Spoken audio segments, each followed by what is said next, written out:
Doctor Kasaraneni Sadasiva Rao గారి జీవన గానం. సదాశివం 10వ భాగం 21/3/26. ఆయన అన్ని కమిటీల నుంచి రాజీనామా చేశారు. తన వంతు తన పని చేసేసిన తర్వాత థ్యాంక్ యూ గోపాలకృష్ణ అని చెప్తున్నారు. ఏం చెప్తారు? అంతకు ముందే ప్రారంభించిన జయప్రదాంబ డిగ్రీ కళాశాల బాగోగులు చూడటానికి మా పిల్లలెవ్వరూ దగ్గర లేనందువల్ల ఆ బాధ్యత నేనే స్వీకరించి కళాశాలకు ప్రత్యేక భవనం కావాలన్న భావంతో స్థల సేకరణ డాక్టర్ మధ్యన గోపాలకృష్ణ గారి స్థలం గారి అనుకూలంగా ఉంటుందన్న ఉద్దేశంతో ఖరీదుకు ఇవ్వమని గోపాలకృష్ణ గారికి పోయి ఇప్పుడు కాలేజీ ఫండ్స్ 20 లక్షలు ఉన్నాయి అని ఖరీదు చెప్పమన్నప్పుడు 20 లక్షలుంటే బిల్డింగ్స్ కావాలి కదా, ఆ స్థలం మా కోడలు పేరుతో ఉంది. ఈ రాత్రి ఇంటి దగ్గర మాట్లాడి రేపు ఉదయం చెప్తానన్నారు. మర్నాడు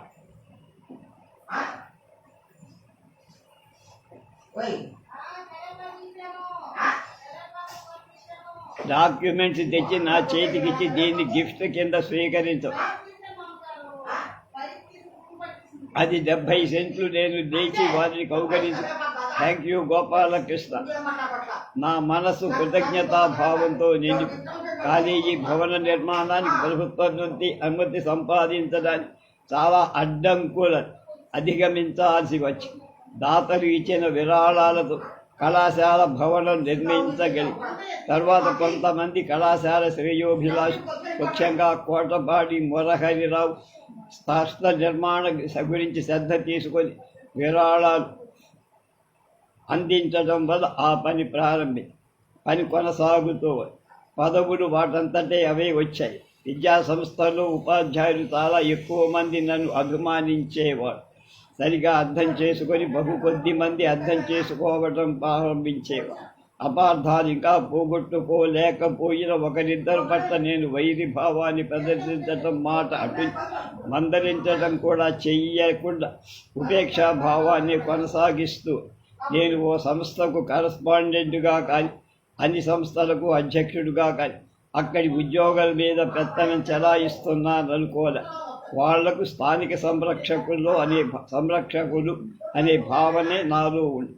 కమ్మ హాస్టల్ ప్రెసిడెంట్గా కానీ Indian medical association, Guntur medical club, యూనివర్సిటీల ప్రైవేట్ సిండికేట్, నాగార్జున ఎడ్యుకేషన్లో మొదట సెక్రటరీ అండ్ కరస్పాండెంట్ అయిన కానీ తర్వాత అధ్యక్షుడైనప్పుడు కానీ పోటీ చేసి గెలవలేదు. ఆ పదవులు వాటంతట అవే వచ్చాయి. ఎంత తేలిగ్గా వచ్చాయో అంతే తేలిగ్గా ఆ పదవులు వదిలిపెట్టగలి. గుంటూరు ప్రాంతంలో జనకోటి సదాశివరాయ నిన్ను నింపింతను వేగతో వెలుగులేన సదాశివమూర్తి వందులే గంటలు కొట్టి పంకెద గర్వముగా నది వల్లవేళ నీ వంటి రసజ్ఞను నెచ్చెదను వర్ధిలుమయ్య చిరాయురున్నతి నది అని డాక్టర్ ప్రసాదరాయ కులపతి గారు అన్నారు. కొన్ని తీపి గుర్తు. డాక్టర్ ధ్యాస జబ్బు వైపు, రోగి ధ్యాస డాక్టర్ వైపు, డాక్టర్ ధ్యాస జబ్బు వైపు, రోగి ధ్యాస డాక్టర్. ఇటీవల నన్ను చూడటానికి ఒక ముసలాయన వచ్చి ఏమిటని అడిగా. తమది నెమలికల్లు గ్రామమని, తన పేర ఎడ్లపల్లి వెంకటేశ్వరరావు అని చెప్పి. నెమలికల్లులో ఉండే ఆ వ్యక్తి నాకు బాగా తెలుసు. 50 ఏళ్ల క్రితం ఈయన ఎప్పుడూ చూడలే. 50 ఏళ్లలో కానీ నాకు ఆయన అవునో కాదు అని అనుమానం వచ్చి, నువ్వు చదువుకున్నావుగా అని అడిగాను. అవును, పాత ఇంటర్మీడియట్ అన్నాను. 1955 ప్రాంతంలో అతను గర్భిణీగా ఉన్న భార్య వైద్యం నిమిత్తం నా దగ్గరకు తీసుకువచ్చారు. నేను పరీక్ష చేసి గర్భిణి అని నిర్ణయించి, అంటే గర్భసంచిలో కాకుండా గర్భసంచి బయట పిండం పెరుగుతూ మామూలు గర్భిణి అనుకొని కలక పట్టించుకోకపోయినట్టయితే ప్రమాదం ఏర్పడే. అందువల్ల జనరల్ హాస్పిటల్లో ప్రసూతి విభాగానికి పంపించి నేను కూడా వెళ్ళి డాక్టర్ సత్యభామారెడ్డి గారితో ప్రైమరీ ఎగ్జామినేషన్ ప్రెగ్నెన్సీ కనుక తీసుకొని వచ్చానని చెప్పి ఆమె వైద్యంలో నాకు 2 సంవత్సరాల సీనియర్. ఆమె సహచరుడు ప్రైమరీ ఎగ్జామినర్ ప్రెగ్నెన్సీ అని మీరెట్లా నిర్ణయించారని అడిగారు. ఫిజికల్ ఎగ్జామినేషన్ ద్వారానే తెలుసుకున్నానని చెప్పారు. వాళ్లకు అంత నమ్మకం కలిగినట్లే. తర్వాత వాడు ఎక్స్రే మొదలైన పరీక్షలు నిర్వహించి నా నిర్ణయాన్ని ఒప్పుకొని ఆపరేషన్ చేసి రక్షించి పిండం పెరిగే ప్రశ్నే లేదు. తల్లి ప్రాణానికి ముప్పు తప్పింది. ఆమె భర్త ఇప్పటి ఆకారానికి ఏం సంబంధం? అసెంబ్లీ ఎన్నికల సందర్భంగా వాళ్ళ గ్రామానికి 2-3 సార్లు వెళ్ళినప్పుడు అతని గురించి విచారించా, ఊరిలో లేదని. ఈరోజు అతను మీరు నన్ను ఎంక్వైరీ చేశారంట. నేను అప్పుడు ఊళ్ళో మా ఊరి వారు విషయం చెప్పారు అని చెప్పాను. అయితే అతను ఎందుకు వచ్చినట్టు? ఏమీ లేదండి, మిమ్మల్ని చూడటానికే వచ్చాను. అతని భార్య కేసు ప్రత్యేకమైంది కనుక నాకు ఇప్పుడు గుర్తు ఉండదు. తర్వాత కొన్నాళ్ళ అతను నన్ను గుర్తుపెట్టుకొని రావటం విశేషంగా భావించి పెద్ద కణుతులు కంటే చిన్న సూదులు తొలగించటమే కష్టం. అప్పుడప్పుడు వార్తాపత్రికలో డాక్టర్లు పెద్ద పెద్ద కణుతులు తీసినట్టు చదువుతూ ఉంటారు. నిజానికి పెద్ద కణులు తీయటం అంత కష్టమేం కాదు. చిన్న చిన్న వస్తువులు తీయటమే. ముళ్ళు ఇంజెక్షన్ చేయనప్పుడు విరిగే సూది కష్టం. నేను డాక్టర్ అయిన తర్వాత ఒకరోజు మా సర్జన్ శ్రీ రమణమూర్తి గారు ఒక రోగికి ఇంజెక్షన్ ఇచ్చేటప్పుడు విరిగిన సూదికి ఆపరేషన్ చేస్తారు. ఆ సూది విరిగిన రోగి తెర్ర మీద ఎక్స్రే సాయంతో సూదిని బయటికి తీయటానికి చాలా శ్రమ పడ్డా, కానీ సూది దొరకదు. మరొక సర్జన్ డాక్టర్ చందు నంబియార్ అక్కడికి రావటం డాక్టర్ రమణమూర్తి గారు అవస్థ చూసి నర్సుని ఒక సూది తెప్పించి దాన్ని విరిచి డాక్టర్ రమణమూర్తి గారు ఇదిగో సూది అని క్లోజ్ చెయ్యమంట.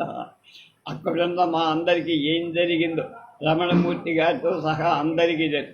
అదృష్టవశాత్తు ఒక డాక్టర్ చెల్లెలు, ఆమె ఒక డాక్టర్. ఆ డాక్టర్ కూడా అక్కడే ఉన్న. విషయం ఏమిటంటే సూదిని బయటకు తీయటానికి అందంతా కోసేదానికన్నా సూదిని వదిలివేయటమే మంచిది. ఇదిగో సూదిని చూపించడం పేషెంట్కు తృప్తి కోసం. ఇంకా కండలో ఉన్న సూది వలన జరిగే అపకారం ఏం లేదు. కండలో ఒకే చోట ఉండకుండా సూది అటు ఇటు తిరుగుతుంది. అది తిరిగే క్రమంలో చర్మం కిందికి రావచ్చు. అప్పుడు తీసేయవచ్చు, లేకపోతే ఎన్నడైనా అలానే ఉంటుంది. ఇది సర్జన్లు అందరికీ అనుభవమే. ముళ్ళు మొదలైనవి శరీరంలో ఆ రకంగా ఇమిడిపోలేవు. అవి తప్పనిసరిగా తీయాల్సిందే. ఇటువంటి ముళ్ళ కేసులు 2-3 నాకు బాగా గుర్తు. ఈ కేసులు మిగతా వాళ్ళు ప్రయత్నం చేసి వదిలేసినవి. ఇంజక్షన్లు సూదులకు సంబంధించిన ఒక ఆయన భుజం మీద ఒక సూది విరిగిందని వచ్చారు. నేను మత్తు ఇంజెక్షన్ ఆ సూది గుచ్చుకున్న తోట కోసి చూశాను. చర్మం కింద 2-3 అంగుళాలైన సూదిని తెలుసుకొని దాన్ని తీయటం జరిగింది. సూది విరిగిన చోట ఉండదు, అందువలనే కష్టమవుతుంది. మరొక సూది విరిగిన తర్వాత డాక్టర్ సూదిని కోసే ప్రయత్నంలో కొంత కండను కోశాడు కూడా, కానీ దొరకల. నేను కూడా కొంత కండను కోసి ప్రయత్నించాను, దొరకల. ఆ రోగి యువకుడు, చదువుకున్నవాడు అయినందువల్ల అతనికి అర్థం అయ్యేటట్లుగా చెప్పి సూదిని తీసే ప్రయత్నం విరమి. ఈ జరిగి 25 సంవత్సరాల పైన అయ్యాడు. అతను అప్పుడప్పుడు కనిపిస్తూ దానివలన తనకు ఎటువంటి ఇబ్బంది కలగలేదని, దాని సంగతి మర్చిపోయాయని చెప్పి నాగయ్య గారి రవ్వలడు. ఇటీవల ఒక యువకుడు ఒక కార్డు తీసుకొని వచ్చారు. జ్యువెలరీ షాపు వాళ్ళ ఎగ్జిబిషన్ కార్డు తీసుకొని వచ్చి నేను అతని బెడ్ రూమ్లోకి కార్డు ఇస్తూ, మీకు నాగయ్య గారు తెలుసు కదా అంటే, ఇంకుళ్ళు వారే కదా అని. ఆయన నాకు తాత అవుతాడని చెప్పి ఆ పేరు వినగానే నాకు చాలా ఆనందమే. అతని పరిచయం వైద్య రూపంలోనే కాక తర్వాత చాలా సంవత్సరాలు నన్ను చూడటానికి ఇంకోళ్ళు నుండి వస్తూ ప్రతిసారి రవ్వరడ్డు తయారు చేయించి తీసుకువచ్చాడు. నా దగ్గర అతను ఏ ప్రత్యుపకారం ఆశించాల. తర్వాత కొన్నాళ్లకు చనిపోయాడని తెలిసి 10-15 సంవత్సరాల కిందట వాళ్ళ అబ్బాయి ఎంఏ చదివి ఉద్యోగాన్వేషణలో నన్ను ఆశ్రయించారు. నేను ప్రయత్నం చేసినా ఫలం దొరకల. అతని గురించి అడిగారు. విజయవాడ చైతన్యలో స్థిరపడ్డాడని. ఈ 2 విషయాలు వ్రాయటానికి కారణం నా దగ్గర స్థిరపడ్డవాడని తెలిసింది. ఈ 2 విషయాల కారణం వైద్యం పొందినవాడు. ఎన్నో సంవత్సరాల తర్వాత కూడా గుర్తుపెట్టుకొని నా గురించి ఆలోచించండి. జిల్లాలో బయట ఏ ఊరికి వెళ్ళినా ఒకరు ఇద్దరు వచ్చి నా దగ్గర వైద్యం చేసుకున్న కృతజ్ఞతాభావంతో చెప్పుకుంటారు. ఈ విషయం నాకు చాలా సంతృప్తి కలిగిస్తుంది. అందుకే ఈ విషయం రాశాను. ఫీజు కంటే అనుబంధాలు గొప్ప. ప్రాక్టీస్ పెట్టిన మొదటి కొద్ది నెలల్లోనే ఒక పసిపిల్ల చర్మంపై ఎర్రగా ఉబ్బుగా వచ్చింది. వారి ఫ్యామిలీ డాక్టర్ దీన్ని ఆపరేషన్ చేయడం వీలు పడదు, మద్రాసు వెళ్ళి కరెంటు ట్రీట్మెంట్ చేయించుకోవాల్సిందని సలహా ఇచ్చి ఆ అమ్మాయి తండ్రి చిన్నప్పుడు తక్కెళ్ళపాడులో ఉండి నాతో పాటు కొన్నాడు హై స్కూల్లో చదివినవాడు. ఆ పరిచయంతో ఆ అమ్మాయిని నాకు చూపించాడు. ఆ కేసు హెమాంజియోమా, రక్తనాళాల్లో కూడుకున్న గడ్డ. మామూలుగా అయితే ఆపరేషన్ చేస్తే సరిపోయేది. ఉన్న స్థానాన్ని బట్టి ఆపరేషన్ అంగవైకల్యం ఏర్పడి ఆపరేషన్తో పని లేదు, ఇంజెక్షన్తో నయం చెయ్యగలనని వారికి హామీ ఇచ్చి 3-4 సార్లు ఆ గడ్డలోకి ఇంజెక్షన్ ఇచ్చినందువల్ల తగ్గిపోయి ఆ ఇంజెక్షన్ చేయటానికి ఆ పసిపాపకు మత్తు ఇవ్వాల్సి వచ్చి ఆ ఇంజెక్షన్ బాయిలింగ్ వాటర్, వేడి నీళ్లు మామూలు సెరంజితో ఇవ్వటానికి వీలే. దానికోసం ప్రత్యేకంగా ఒక మెటల్ సెరంజి తెప్పించి బాయిలర్ వాటర్ ఇంజెక్షన్గా చేసేవారు. ఈ పద్ధతి వైద్యము విశాఖలో ఉండగా మా వార్డులో చేసేవారు. మంచి ఫలితాలు వచ్చాయి. అందువల్ల ధైర్యంగా చేయగలి. వైద్యం పూర్తయిన తర్వాత ఆ పాప తండ్రి 150 రూపాయలు తీసుకువచ్చి ఇవ్వటానికి సందేహిస్తూ, అప్పుడు నేను నీ జీతం ఎంత అని అడిగా. పొగా కంపెనీలో ప్రైవేటు ఉద్యోగం, నాకు 50 రూపాయలు అన్నారు. అంతవరకు తీసుకొని మిగతావి తిరిగిచ్చి మా అనుబంధం అప్పటి నుంచి ఎప్పటి వరకు కొనసాగి. ప్రస్తుతం ఆయన భార్య లేరు, పిల్లలు మాత్రం అదే అలవాటు కొనసాగిస్తారు. ఇది జరిగి 50 సంవత్సరాలకు ఆ అమ్మాయి పెళ్లి చేసుకుంటూ 500 ఇచ్చినట్టు నన్ను గురించి తలుచుకోవడం ఎంతో సంతోషంగా ఉంటుంది. అలా చెయ్యగలిగిన డాక్టర్ పుట్టలేదా? పేరీచర్ల గ్రామం నుండి చర్మం మీద 3-4 చోట్ల కాయలు కాచి కీలాయిడ్ చూడటానికి అసహ్యంగా ఉన్నందువల్ల అవి తీసేయమని ఒక ఆమె వచ్చి అది ఆపరేషన్ చేస్తే మళ్ళా అదే రకంగా వచ్చే అవకాశం ఎక్కువ. అందువల్ల నేను తీసేసిన తర్వాత శరీరంలో వేరే ప్రాంతం నుంచి చర్మాన్ని తీసి అంటిస్తానని చెప్పి, అలానే ఒకసారి ఆపరేషన్ చేయడం, చర్మాన్ని అతికించడం చేసి ఫలానా డాక్టర్ చర్మాన్ని అంటించి ఆపరేషన్ చేశారని తెలుసుకున్న వారి ఫ్యామిలీ డాక్టర్ అది అసాధ్యం, అలా చెయ్యగలిగిన డాక్టర్ ఇంతవరకు పుట్టలేదు అని వ్యాఖ్యాని. ఇట్లాంటి స్కిన్ గ్రాఫ్టింగ్ చేసేటప్పుడు కొన్ని సందర్భాల్లో అంటించిన చర్మం అంటుకోకపోవచ్చు కూడా. అదృష్టవశాత్తు ఈ కేసులో వేసిన చర్మం అంతా సరిగ్గా అంటుగా ఆమె పూర్ణాయుసుతో బతికి ఇటీవలే మరణించి. సంపన్నుల వల్ల బహుళ ప్రజ. పేరేచర్ల గ్రామంలో భైరపనేని వరదయ్యనే పెద్ద రైతు సుమారు 60 వయస్సు వీపు మీద రాచపుండుతో వైద్యానికి వచ్చి అంతవరకు రాచపుండు అంటే బద్దలుగా కొయ్యాల్సిందే. ఈ కేసు తొలి దశలోనే ఉంది కనుక ఆపరేషన్ లేకుండా మామూలు ఇంజక్షన్తో పాటు ఆ గడ్డలోనికి నేరుగా పెన్సిలిన్ ఇంజక్షన్ ఇస్తే ఆపరేషన్ లేకుండా నయం చేయొచ్చని భావించి ఆ వైద్యం చేశాను. ఇది ఒకసారి చేస్తే సరిపోయేది కాదు. రోజు మార్చి 4-5 సార్లు చేసిన తర్వాత పూర్తిగా తగ్గిపోయి గడ్డలోనికి నేరుగా ఇస్తే మత్తు మందు ఇచ్చి ఇంజక్షన్ చేసేవాడిని డాక్టర్ జయప్రద జనరల్ అనస్థేషియా ఇచ్చేది. ఆయన పళ్ళు కొన్ని లూజుగా ఉండి అవెస్థేషియా నుండి తెలుసుకునేటప్పుడు ఆ పళ్ళన్నీ పీకేసేవాడు. ఇదంతా అవుట్ పేషెంట్ ట్రీట్మెంట్. ఆయన కుమారులు మాతో పాటు హై స్కూల్లో చదువుకున్నారు. మరొకడు రక్కడు MSc BEd చేసి ఉద్యోగం చేయకుండా చిన్న వ్యాపారాలు చేసి గుంటూరులోనే మా ఇంటి దగ్గరే స్థిరపడి 4 బిడ్డలు డాక్టర్లు చెయ్యగలిగా. ఆయన అల్లుళ్ళు 2 తాడికొండ వాస్తవ్యులు. ఒకరు తిరుపతినేని సాంబశివరావు, రెండవ వారు గోగినేని కనకయ్య గారు. వీరందరూ సంపన్నులైనందువల్ల, బంధుత్వం ఎక్కువగా ఉన్నందువల్ల వరదయ్య గారికి నేను చేసిన వైద్యానికి బహుళ ప్రచారం వైద్యం పూర్తయ్యాక తర్వాత వారిచ్చిన ఫీజు 200 అదనంగా జయప్రదకు 550 ఇచ్చి తీసుకొనుకోమని. అప్పటికి ఆ ఫీజు ఎక్కువే అనుకున్నా. మొదటి 6 నెలలు కరెంటు కూడా లేదని చెప్పా కదా. అదే సమయంలో ఆడవారి మగవాళ్ళకు కూడా మేజర్ సర్జరీ చేయటం జరిగింది. మొత్తం మీద 1 సంవత్సరం అయ్యేటప్పుడు ప్రజానీకం నన్ను సజ్జనుగా గుర్తి. ఇప్పటిలాగా ఒక్కొక్క జబ్బుకు ఒక్కొక్క డాక్టర్ వద్దకు వెళ్ళటం అప్పట్లో అలవాటు. ఎప్పుడైనా మేము ఎవరి దగ్గరైనా చూపించుకోవాలన్న పేషెంట్ ఒప్పుకునేవాళ్ళు కాదు. కంటి వైద్యం అంతకు పూర్వం ఎన్నో సంవత్సరాల నుండి ప్రత్యేకంగా కొంతమంది సర్జన్లే చేశారు కనుక ఆ వైద్యం తప్ప మా చేతనైనంత వరకు మిగతా అన్ని వైద్యాలు చేశారు. రోగులకు కూడా సౌలభ్యంగా ఉండేది. హోటల్ ప్రొప్రైటర్ ఆదర్శ్ జీవితంలో జరిగే కొన్ని సంఘటనలు వ్యక్తిపైన చాలా ప్రభావం చూపుతాయి. ఉదాహరణకు 1962 డిసెంబర్లో పూనాలో జరిగిన IMA కాన్ఫరెన్స్కు నేను doctor Pratap Kumar, doctor YS Krishnamurthy, ఆయన భార్య కస్తూరి, మా అబ్బాయి రమేష్ ఒక కారులో ప్రయాణం చేసి ఔరంగాబాద్, అజంతా, ఎల్లోరా చూసి అటు నుండి బొంబాయి వెళ్ళి తర్వాత పూనా కాన్ఫరెన్స్కు అటెండ్ అయి తిరుగు ప్రయాణంలో నాగార్జున సాగర్ గుండా ఇంటికి తిరిగి వచ్చి అప్పటికి సాగర్ కట్టుబడి జరుగుతుంది. అక్కడ ఇప్పుడు లైట్లు గొప్ప అట్రాక్షన్. నాగార్జున సాగర్ చూసిన తర్వాత ఒక హోటల్లో భోజనం చేశాం. డ్రైవర్తో సహా 6 భోజనం చేశాం. 6 రూపాయలు ఇచ్చాను. అప్పుడు భోజనం 14 గణాలు. హోటల్ ప్రొపరేటర్ 12 అణాలు తిరిగి ఇచ్చాను. చిల్లర అవసరం లేదు, అట్టే పెట్టుకోమని. ఎందుకండి అది అడిగా.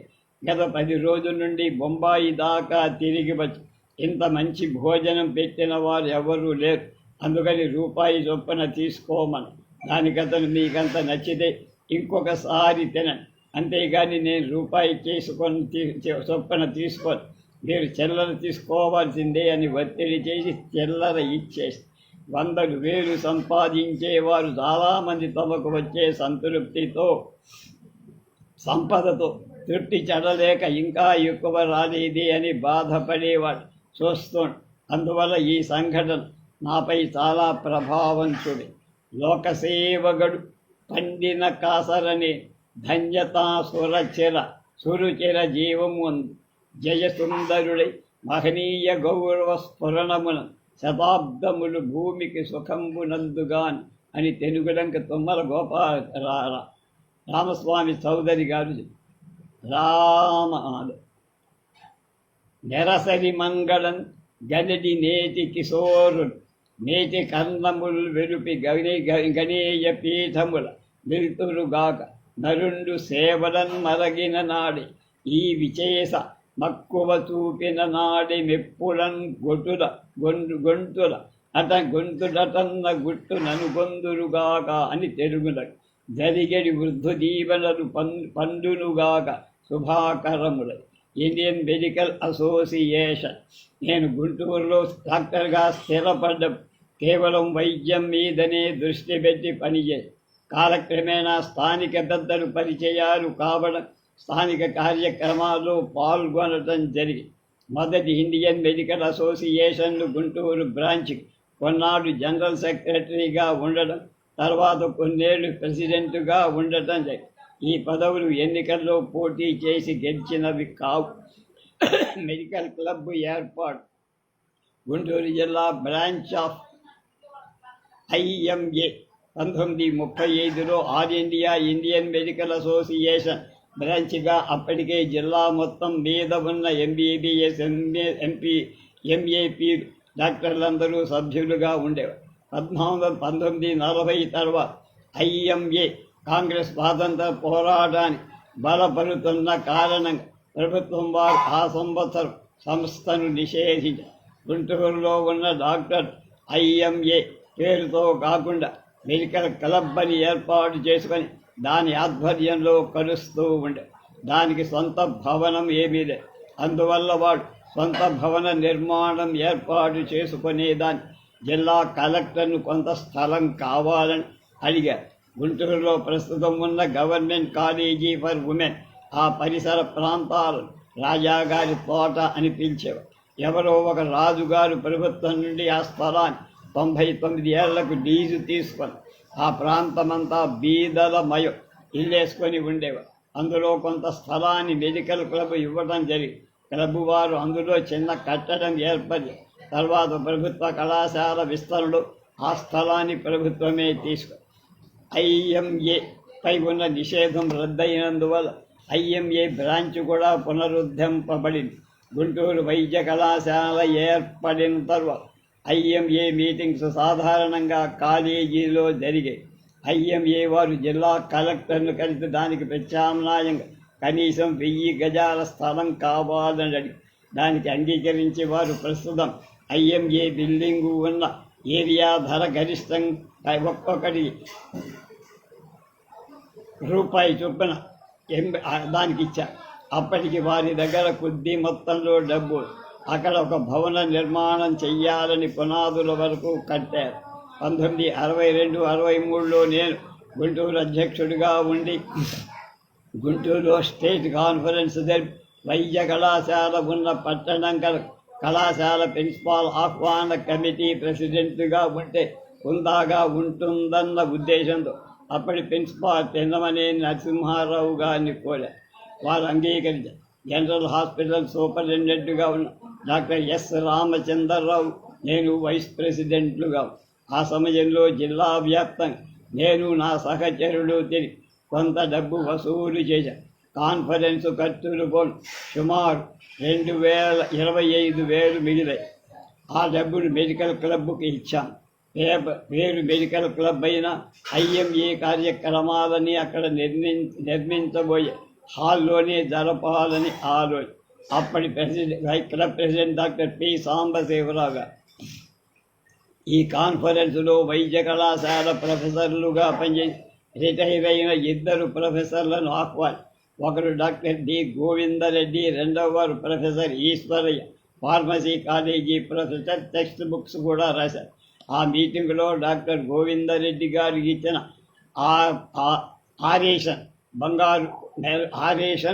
బంగారు మెడల్ ఇచ్చారు. ఈశ్వరయ్య గారు బెంగళూరులో ఉండి అక్కడ నుండి వారే టికెట్ కొనుక్కొని వచ్చారు. తిరిగి వెళ్ళేటప్పుడు టికెట్ ఇచ్చి అటువైపు నుంచి వచ్చిన టికెట్ కవర్లో పెట్టి 300 ఇచ్చి మీరు అటు నుండి టికెట్ కొనుక్కున్నారన్నారు. దానికి ఆయన కోపం, it is not a mercenary job, 1 ticket is more than enough అని నిరాకరించి. ఈ విషయం ప్రత్యేకంగా ఎందుకు చెప్పాల్సి వచ్చిందంటే ఆయన ప్రొఫెసర్గా ఉన్నప్పుడు ప్రభుత్వ జీతం మినహా వేరే ఆదాయం ఆయనకి ఏమీ లేదు. అయినా పదవీ విరమణ తర్వాత కూడా ఆయన అంత సంయమనాన్ని పాడు. మెడికల్ క్లబ్, మెడికల్ అసోసియేషన్ వారు ఆ తర్వాత కాలంలో డాక్టర్ పిసి సాంబశివరావు గారు నాయకత్వంలో చాలా డబ్బులు వసూలు చేసి ప్రస్తుతం ఉన్న కట్టడాన్ని నిర్మించారు. మెడికల్ క్లబ్ పేరు మెడికల్ అసోసియేషన్గా మార్చారు. అందువల్ల బిల్డింగుడు ఐఎంఏ బిల్డింగ్ అని పిలిచినప్పుడు టెక్నికల్గా ఆ సంస్థ గుంటూరు మెడికల్ అసోసియేషన్ వారిది. దీనికి వేరే కార్యవర్గం కూడా ఉంది. రేడియో ప్రసంగాలు, వైద్యానికి సంబంధించిన వివిధ సమస్యల గురించి విజయవాడ ఆల్ ఇండియా రేడియో ద్వారా 10 లేక 12 ప్రసంగాలు చేసి ఆ ప్రసంగాలన్నీ ప్రింట్ చేయడానికి ఒక స్నేహితుడికి పుస్తకం వనితావిత్తం పరహస్తం గతం గత అది పుస్తకంగా రాకపోయినా ఈ ప్రసంగాలకు అదే గట్టిపట్టి అవి అచ్చయి ఉంటే ఒక పుస్తక రచయితగా నాకు పేరు. ఒరులేయవి వనరించిన నరవర అప్రియము తన మనంబున కగు ఆన్ వరులకు అవి సేయకునికి పరాయణ ధర్మ పదములకెల్ల ఇదేది నేను విశ్వసించే జీవన సూత్రం అంటూ షష్ఠపూర్తి సభలో చెప్పాలని చెప్పలేకపోయిన మాటలు అక్షర రూపం ఇచ్చిన సందర్భం రూపుదిద్దుకున్న నా భావనలో ఒక భావన. వైద్యంలో ప్రగతి. మానవ సమాజానికి ఆది నుండి వ్యక్తులు అనారోగ్యానికి ఏదో రకమైన వైద్యం చేయించుకోవడం జరుగుతూనే. రణపు గడ్డలు వచ్చినప్పుడు మంగళివాడే కోసే. ప్రపంచవ్యాప్తంగా అంతే. మిగతా జబ్బులకు గ్రామాల్లో పూజారు నమ్మి తంబళవాళ్ళు వైద్యం చేసే మంత్రతంత్రాలు నిర్వహించి కొంతమంది వైద్యులు వంశపారంపర్యంగా వైద్యం చేసి ఘన వైద్యం. వీరిలో కొంతమందిని ఘన వైద్యులని పిలిచేవారు. గ్రామాలలో పెద్దలకు దీర్ఘ వ్యాధులు వచ్చినప్పుడు ఈ ఘన వైద్యులను పిలిచేవారు. ఆ రోగి ఇంట్లోనే ఉండి వైద్యం చేస్తూ దానికి తోడు తొట్టి స్నానం వంటిది చేయించేవారు. ఆయన భోజనం కూడా రోగి ఇంట్లో. వారు మాత్రం రోగికి పచ్చం పెట్టేటప్పుడు వారికి ఇష్టమైన పిండి వంటలు చెప్పేవారు. అందుకనే రోగి పాలు కోరాడు, రోగి పాలు కోరాడు, వైద్యుడు పాలే కోరాడు అనే సామెత. శస్త్రచికిత్సకు సంబంధించినంతవరకు మంగళివాడే గాయాలు మాంచేవాడు. నాకు 1940 వేసవి కాలంలో ఆసనం ప్రక్కన చిన్న గడ్డ 3-4 రోజులు చాలా బాధపడ్డ తర్వాత చీము బయటకు వచ్చి తర్వాత బాధలు. అదృష్టవశాత్తు పిచ్చులా కాకుండా గాయం మానిపోయి ఆ కోసిన బాధ ఇంత అని చెప్పడానికి వీలు. కాది దెబ్బ మా చాకలి వైద్యం చేసి మాన్పిన సంగతి చెప్పి ఇప్పుడు ఇంగ్లీషు వైద్యంగా పిలువబడే అలోపతి మన దేశంలో చాలా సంవత్సరాల నుండి జరుగుతుంది. మొదట్లో 10 అంటే 100 లేక 150 సంవత్సరాల క్రితం ఆ గ్రామీణ వైద్యాన్ని ఈ అల్లోపతి వైద్యాన్ని ఫలితాలలో తేడా అంతగా ఉండేదిగా. శస్త్రచికిత్సకు సంబంధించినంతవరకు ప్రధానమైన అవరోధాలు 2. 1 మత్తుమందు తెలియకపోవడం, 2 గాయాలకు చీపు పట్టకుండా ఎలానో తెలియకపోవడం. మత్తుమందు ఆవిష్కరణ 10వ శతాబ్దపు ఉత్తరార్ధంలో మత్తుమందు కనుక్కోవడం గాయాలు చీము పట్టడానికి కారణం. సూక్ష్మజీవులని వాటిని నిరోధించడం సాధ్యమని తెలుసుకున్నారు. అంతకు పూర్వం కేవలం శరీరం పై భాగానికి మాత్రమే పరిమితమైన శస్త్రచికిత్స.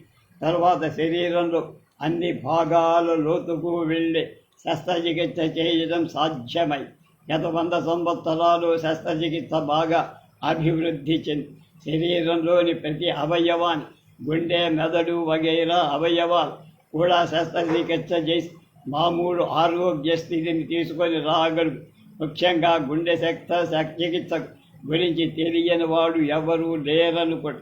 కాళ్లకు చేతులకు పరిమితమైన శస్త్రచికిత్స పొట్ట మొదలైన అవయవాలు చేయటం కొంతకాలం పట్టి పొట్ట ఆపరేషన్ చేస్తే అపెండిక్స్ మిగలదు. మా చిన్నప్పుడు కడుపులో నొప్పి వచ్చినప్పుడు విరేచనాలకు వేయటం జరిగేది.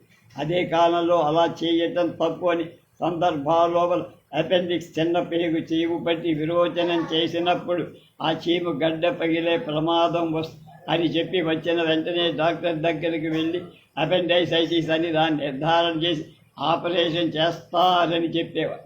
అలా నొప్పి వచ్చినప్పుడు అశ్రద్ధ చేయకూడదు. 24 గంటల్లో డాక్టర్ దగ్గరకు వెళ్ళాలని చెప్పేవారు. దీనికి 24 గంటల నొప్పి అనే పేరు కూడా 24. అంతే త్వరగా డాక్టర్ దగ్గరికి వెళ్ళాలని దీని అర్థం. ఈ జబ్బు వయస్సు వచ్చిన వాళ్ళకి రావదు. 20వ శతాబ్ద ప్రారంభంలో 2 ప్రముఖులకు ఈ జబ్బు వచ్చి బ్రిటిష్ రాజు ఎడ్వర్డ్ 7 పట్టాభిషేకం నాటి ఈ జబ్బు వచ్చినందువల్ల పట్టాభిషేకం వాయిదా పడి ఆ కారణంగా ప్రపంచవ్యాప్తంగా ఈ జబ్బు అందరికీ తెలియదు. 2వ వ్యక్తి మహాత్మా గాంధీ. దక్షిణాఫ్రికాలో ఉన్న అక్కడ బ్రిటిష్ సర్జన్ ఆపరేషన్ చేసి గాంధీ గారిని ఈ జబ్బు నుండి విముక్తి కలిగి అందువల్ల సామాన్య ప్రజల్లో ఒక అవగాహన వచ్చింది. కొంతమంది సర్జన్స్ అయితే కడుపులో నొప్పి కొద్ది రోజుల నుంచి ఉన్న దీర్ఘకాలంగా ఉన్న దీనికి అపెండిక్స్ కారణంగా చూపి ఆపరేషన్ చేశారు. మరికొందరు పొట్ట కోసిన తర్వాత వ్యాధి కారణం కనిపించనప్పుడు అపెండిక్స్ను తీసేసేవారు. ఇంకొందరు వారు నిర్ణయించిన జబ్బుకు ఆపరేషన్ చేసి ఈ అపెండిక్స్ ఎప్పుడైనా బాధించవచ్చు కదా అని దాన్ని కూడా తీసేశారు. మొత్తం మీద పొట్ట ఆపరేషన్ చేయించుకున్న వారిలో అపెండిక్స్ మిగిలేదిగా ముందు అపెండిసైటిస్ రాదు అన్న భ్రమ కూడా వచ్చాయి. యాంటీబయోటిక్స్ వ్యాక్సిన్ 1935 నుండి చీము పట్టకుండా ఉండటానికి సల్ఫానమైడ్స్ వచ్చాయి.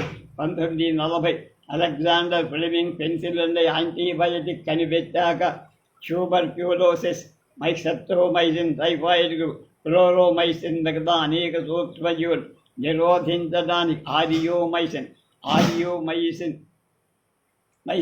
ఈ ఆరియోమైసిన్ అమెరికాలో లీడర్లీ ల్యాబొరేటరీలో పనిచేస్తూ డాక్టర్ ఎల్లాప్రగడ సుబ్బారావు గారు దీన్ని కనుక్కొని అప్పటి నుండి ఇప్పటి వరకు చాలా రకాలైన యాంటీబయాటిక్స్ కనుగొని అతి భయంకరమైన స్ఫోటక స్మాల్ పాక్స్ టీకా మందు కనిపెట్టి నిరోధాన్ని దాని ద్వారా ప్రపంచవ్యాప్తంగా నిర్మూలనానికి ఉపయోగించి సర్ లూయి పాశ్చర్ ఈ వ్యాక్సిన్ కనుక్కొని దీని ఉపయోగం ద్వారా ప్రపంచంలో ఈ వ్యాధిని నిర్మూలించగలిగి అలానే మలేరియా వ్యాధిని కూడా నిర్మూలించడానికి ప్రయత్నాలు జరిగాయి. కానీ మన అలసత్వం వల్ల సరైన ఫలితాలు అంతగా రాదు. సర్ రొనాల్డ్స్ మలేరియాలో జీవిత చక్రం కనుక్కున్న రోనాల్డ్స్ అది 1881లో డొనవాన్ అనే ఫ్రెంచ్ ఫిజిషియన్ మలేరియాకు కారణమైన క్రిమిని కనిపెట్టి ఈ క్రిమి దోమ ద్వారా మానవ శరీరంలోకి ప్రవేశిస్తుంది. వైద్య రంగానికి మంచి రోజులు వైద్య వృత్తిలో ప్రవేశించిన కాలం చాలా మంచి కాలం అని నా అభిప్రాయం. దీని కారణం అంతకుముందు చాలా జబ్బుల నివారణకు సరైన వైద్యం లేదు. కాదు, వైద్యంలో యాంటీబయోటిక్స్ చాలా గొప్ప మార్పు తీసుకువచ్చాయి. మొట్టమొదటి 1940 దశకంలో పెన్సిలిన్ కనుగొన్నప్పుడు దాన్ని వండర్ డ్రగ్ అని భావించారు. దాని తర్వాత క్షయ వ్యాధులు, టైఫాయిడ్ మొదలైన ప్రత్యేకమైన యాంటీబయోటిక్స్ కనుక్కోవడం జరిగింది. ఇప్పుడు దాదాపు సూక్ష్మజీవుల వల్ల వచ్చే అన్ని జబ్బులు తగిన యాంటీబయోటిక్స్ వచ్చాయి. ఈ మందులు సామాన్య ప్రజల అందుబాటులో ఉన్నాయి. అందువల్ల ఎక్కువ ప్రజానీకానికి మేలు సర్జరీ శస్త్రచికిత్సలో ముఖ్యంగా ఊపిరితిత్తులు, గుండెపై శస్త్రచికిత్స చేయటం నిరపాయకరంగా మారి రోగ నిర్ణయ విషయంలో ల్యాబొరేటరీ టెస్టులు అంతకు మించి విపరీతంగా ఉన్నాయి. ఎక్స్రేలకి పరిమితమైన రేడియాలజీ, కొత్తగా స్కానింగ్, ఎంఆర్ఐ మొదలైన పరీక్షలు వచ్చినందువల్ల చాలా జబ్బులను మొదటి దశలోనే తెలుసుకోవడం సాధ్యం. దీంతోపాటు పరిమితంగా ఉన్న బయోకెమికల్ టెస్టులు కూడా అభివృద్ధి చెంది రోగ నిర్ణయంలో ప్రముఖ పాత్ర అయితే రోగి ఏ పరీక్షలు అవసరమో డాక్టరే నిర్ణయం. అలా కాకుండా రోగులు తమంత తాముగా వచ్చి స్కానింగ్కి రావాలి, ఎంఆర్ఐలు కావాలి, ఇంకా ఏదైనా ఖరీదైన టెస్టులు ఉంటే అవి కూడా కావాలని ఎగబడుతుంది. ఏ ఒక్క టెస్టు రోగాన్ని నిర్ణయించలేదు. ఈ నిర్ణయం డాక్టర్ వల్లనే జరుగుతుంది. టెస్టుల వల్ల జబ్బు నిర్ణయమవుతుందన్న భ్రమలో సామాన్య రోగులు డాక్టర్తో ప్రమేయం లేకుండా ఆ టెస్టులకు ఎగబడటం, టెస్టులు చేసేవారు వారి బలహీనతలు ఆసారగా తీసుకొని దుర్వినియోగం చెయ్యటం జరుగుతుంది. హెచ్ఐవి ఎయిడ్స్ మేము చదువుకున్నప్పుడు మాకు తెలియని కొత్త జబ్బు ఎయిడ్స్. ప్రస్తుతం ఈ జబ్బుకు నివారణ లేదు. ప్రపంచం మొత్తాన్ని గడగడ వణికిస్తున్న సమస్య. బహుశా కొన్ని సంవత్సరాలు మందు కనుక్కోగలుగుతారు. ప్రస్తుతం మా వైద్యంలో ఉన్న మందులేవి. జబ్బు పిచ్చికొక్క కలిస్తే వచ్చే హైడ్రోఫోబియా అనే జబ్బు కొద్ది రోజుల్లో ప్రాణం తీస్తుంది.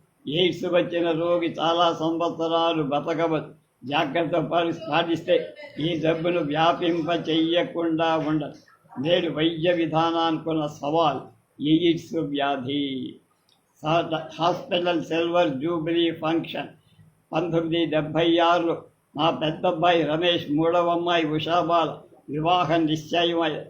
అప్పటికి గుంటూరులో నర్సింగ్ హోమ్ను నెలకొల్పి 25 ఏళ్ళు. ప్రాక్టీస్ కూడా మేము ఊహించిన దానికన్నా బాగానే. అప్పటికి నేను 10 సంవత్సరాలు గుంటూరు మెడికల్ కాలేజీలో ఆనరరీ ప్రొఫెసర్గా పనిచేశాను. నాగార్జున ఎడ్యుకేషన్ సొసైటీ ఫౌండర్ కరస్పాండెంట్గా ఉండి జేకేసీ కాలేజీ స్థాపించి దిగ్విజయంగా ఆ పదవి నుండి విరమించి వర్కింగ్ హోమ్ రజతోత్సవం జరిపి మాకు మెడికల్ కాలేజీలో ప్రొఫెసర్గా పనిచేసి అప్పటికి సజీవులుగా ఉన్న వాళ్ళందరినీ సన్మానించుకొని అదే సందర్భంలో మా వద్ద పనిచేశాను డాక్టర్లు జనరల్ హాస్పిటల్లో మా వద్ద విద్యార్థులుగా ఉండి మా పట్ల అభిమానాన్ని పెంచుకున్న డాక్టర్ కలిసి మమ్మల్ని సన్మానించాలనుకున్నాం. ఆ ఉత్సవానికి అధ్యక్షుడిగా ప్రొఫెసర్ ఎన్జి రంగా గారు వచ్చి మా ప్రొఫెసర్లలో నలుగురు మాత్రం రాగలిగారు. వారు doctor G V Subbareddy, MD doctor Anantachari, professor Ishwarya, doctor DJ Reddy గారు. కొంతమంది వృద్ధాప్యం వల్ల రాల.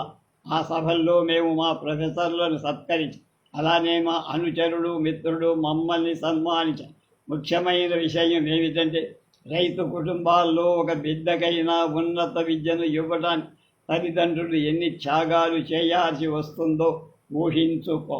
అలా చదివినవారు తల్లిదండ్రుల పట్ల ఎంత కృతజ్ఞతాపూర్వకంగా ఉండి వాళ్ళని సేవించారు రంగా గారు చెప్పారు.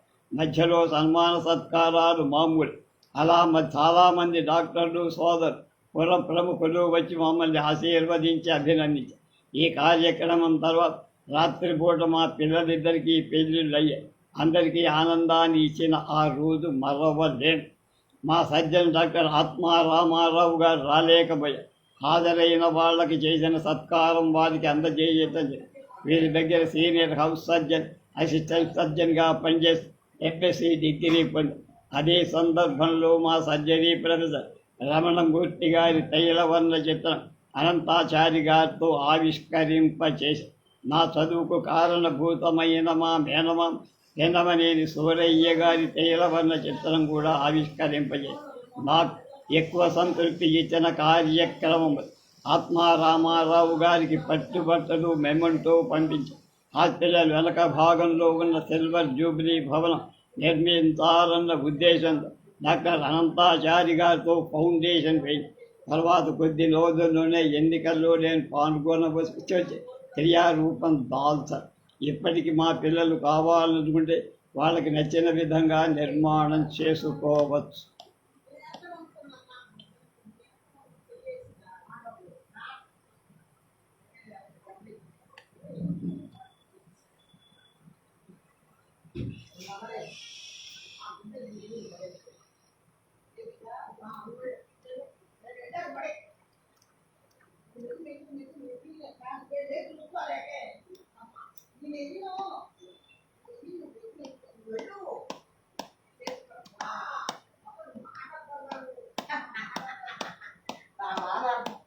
నా బాధ అర్థం కాదు, నా బాధ అర్థం కాదు.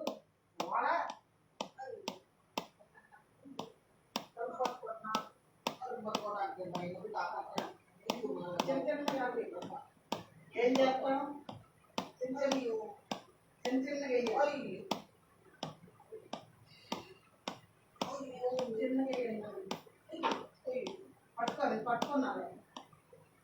రేపు విదేశీ యానం గురించి